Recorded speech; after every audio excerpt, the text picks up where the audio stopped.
Hello, I'm Richard Ridge for BroadwayWorld. Mill Playhouse kicks off their 2015-2016 season with the world premiere of the new musical The Bandstand, which will begin performances on October 8th. Directed and choreographed by Tony Award winner Andy Blankenbuehler, it stars Laura Osnes, Cott, and Beth Leavel, and we drop by the rehearsal studio to bring you a sneak peek and to meet the company.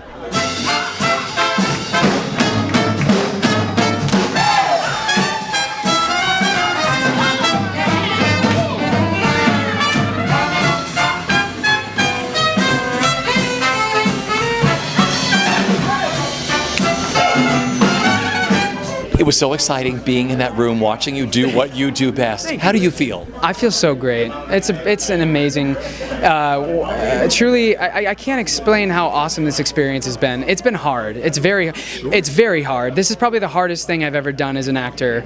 But that being said, I think actors should seek those things, seek those projects that are going to kick your butt every day and gonna make you grow in ways that you never experienced or a way you would never imagine you would grow. So I'm having the time of my life. I'm having the struggle of my life, but that's a good thing. It's a really good thing, you know? Sure. Yeah. You play the piano in this too. I do. I mean, I do. I promise I do. Yeah, that's one of those things I'm talking about when it comes to humbling. I wasn't much of a piano player before this, and for some reason I convinced Andy to cast me, and I faked it in my audition a little bit, and so it's coming along. I get here an hour before every rehearsal, and I stay late to practice, and any break I get, I'm at the piano just because it's a lot. I mean, it's one thing to develop a character and perform that for 8 times a week. It's another thing to sing and act as a character. It's another thing to sing, act, and dance, which is what we do in musical theater. It's another thing to do all that and then play piano with a live band on stage and accompanying them with your orchestra in the pit. So there's a lot of elements, you know, and it's a challenge. It's really hard, but it's amazing, and it's going to come together, and I think people are going to be astounded.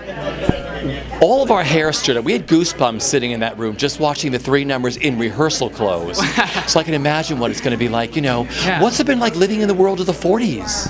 Incredible. I think in another life I might have lived in the 40s. But it's you know, it's interesting because we live in a time, you know, it makes me think of Midnight in Paris, the Woody Allen movie about it. Like, we live in a time where nostalgia is a big theme of our society. We look at the past and we go, oh, it must have been amazing living during that time. But those people were thinking the same thing. Those people were thinking the same thing. So it's amazing. It's an incredible. There's incredible bones to tell a story in that era, and I think this specific project, the execution of live music on stage, the truth that is within the story, and the music that our composer and our book writer our lyricist have created is pretty special. It's pretty, and it has an amazing amount of truth in it. Something else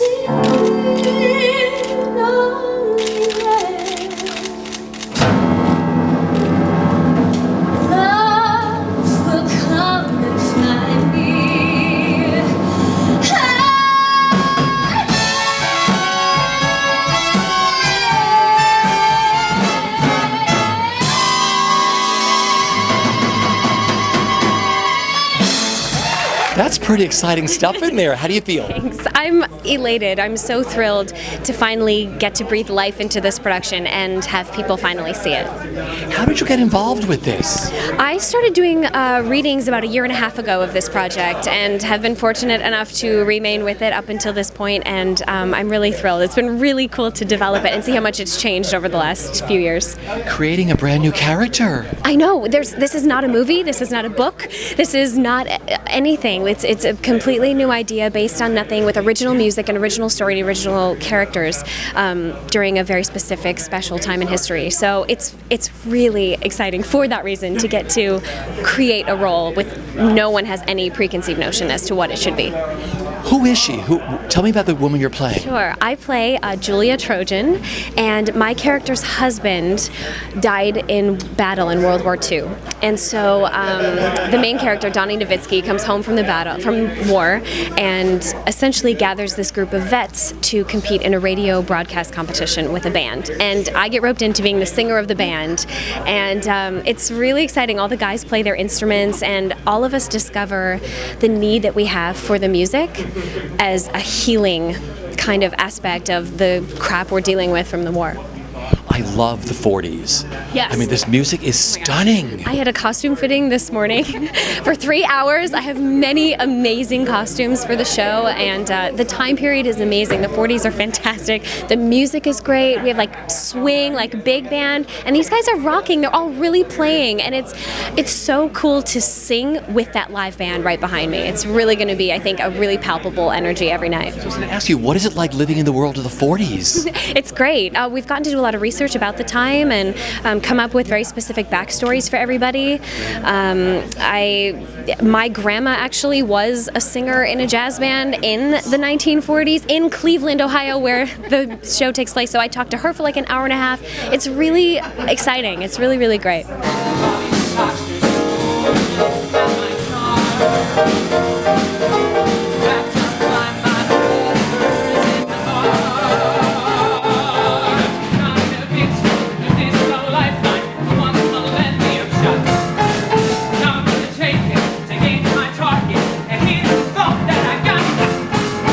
The Bandstand. Come on, a world premiere of an original musical at Paper Mill Playhouse. What could be better? It's very exciting. Living in the world of the 40s, what's it been like for you? You know, that's one error. I was thinking, I said, have I done a wig in this time period? It's like, no. And I went to a wig fitting, and I looked like my mother. But it was really cool. You find pictures, I'm moving, so I'm going through all these photo albums. And there was my mother with my father, who was in the Navy. And it's really cool. I feel like I'm doing part of this show for her and my dad. Because Laura said the same thing. Her grandmother was a singer. So it's like everything comes full circle for a lot of you. It's a really, really emotional time in American history, and it really resonates for me just because my parents were there, and to be able for me as a storyteller to do a story in this era is really thrilling, and it's so interesting. The research, it's available. It's really cool. Who do you play? I play Laura Osnes' mother. I play June Adams. She just said that. Hi. I love her. What could be better, playing Laura's mother? Yes, I'm her emotional go-to mom who has... Just living in the world of the 40s, this music. What do you get to do? You're like the secret weapon they kept hidden today. They said secret weapon. I sing some songs that I think emotionally drive the story forward for my daughter. It's all about taking care of my daughter with some really, really strong, beautiful songs. Mother to daughter, don't lead the kind of life I've had. Find your joy, find your love. And if that's a secret weapon, I'm happy to share it. And then I sit there and watch these kids do swing music and Andy's vocabulary, Andy Blankenbuehler, his styling and I'm just like a 12-year-old theater geek just standing there. When I'm not on, it's like, no, I'll stay and just watch. It's really, it's amazing. It's amazing storytelling. It's gonna be wasted, make it all worth it, give it some meaning. Going from Cleveland to Hollywood screening, Johnny Nowitzki is gonna win first prize. Johnny Nowitzki is ready to rise.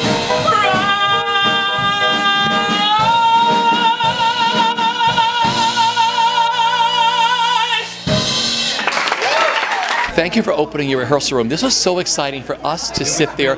What was today like for you? Tell me. It was extremely exciting for us to see those 3 numbers that you saw brought to life that way for the first time. Yeah. It's really thrilling. It's very much like we just get to sit back and watch these masters do our work. It's a little bit unreal. We kind of feel like, are you sure you want us in the room? Because really, we're happy to just buy a ticket with everyone else and get entertained. That's what I love about theater, and like the energy in that room was electrifying today, right? Crazy, I know. So talk about how you came about to write this. We wanted to write something that would have that kind of an energy. We've worked on a lot of shows together that have had some lovely regional theater work, and we've very slowly and steadily been doing stuff, but a lot of our plots have been very complicated and very sophisticated, we think, and we thought, oh, to hell with that. We want to write something fast and breezy and exciting with just what we call a bullet train plot. Guy wants something, he's going to go after it, and he's going to get it. And along the way, it's just going to be high energy and romance and a lot of fun. And once we constructed this plot, we realized that we had a lot more depth to it than we had bargained for, a lot more emotion. The characters themselves began to dictate the emotional depth of the story. So we had to be true to the characters that we had written, and that's how it came about. And did you love the 40s? I mean, you live in this world so beautifully. The 40s for us are incredibly exciting. It was a time when, I mean, it was right in the middle of that century, and everything was just changing. We had never seen violence on a world scale like that, and our show is about how you heal from that, really. It was that turning point, and the music did the work. The music spoke to that energy and that romance and really the hope that the country was looking for after some pretty dark years. Yeah, there was such a life force in the country at that point, and it seemed the perfect time to set this story about these young vets who have returned from World War II and who band together to win this national radio broadcast competition to find the best new swing band in America, and also set a beautiful love story at the same time. Act like tomorrow ain't gonna come. Cause when it goes and it's over the show, and you deserve it. While you have a ball, cause you deserve it. I got to hear the song when you got the call. It's gonna cry and tall, and you deserve it. I got a good parade. Pay your dues and you know what you got. And now you got it made. So take a girl out of the world, and the world, the toes start to burn, singing hallelujah. That was so exciting. Thank you for opening your rehearsal room. What was today like for you, an audience? You know, it's really exciting. I mean, the whole world, nobody's seen the show. It's so great to bring something brand new and start to get people, say how it impacts people. It's hard because, you know, we've been in the zone with the show, like making it. So to open those doors and to start to show it is a big adjustment, but it was fun. What's it been like working on this show for you, Andy? Oh God, it's been so great. I mean, as I've talked about, I've had these affiliations with these artists for over 25, 40 years.